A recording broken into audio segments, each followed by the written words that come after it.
Univerza je žrtev velikih finančnih interesov in novinarjem danes s takimi in drugačnimi besednimi zvezami večkrat ponovil rektor Marušič. Morda boste ugotovili, da nam je bila vsem skupaj vržena kost, da bi jo glodali in glodali in se pozabili vprašati, kdo je pojedel meso. Jaz ga gotovo nisem, ker sem že vrsto let vegetarijanec.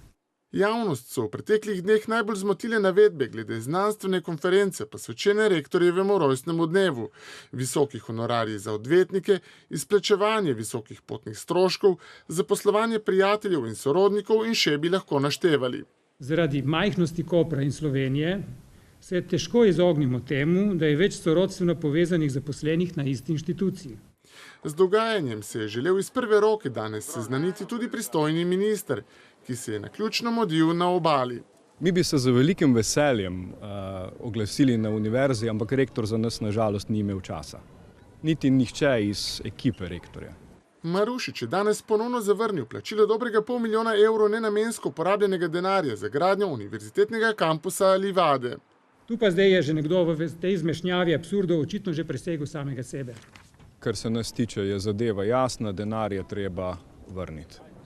In kako naprej? Rektorat je na spletni strani danes objavil kar 40 strani dolg odgovor na anonimko.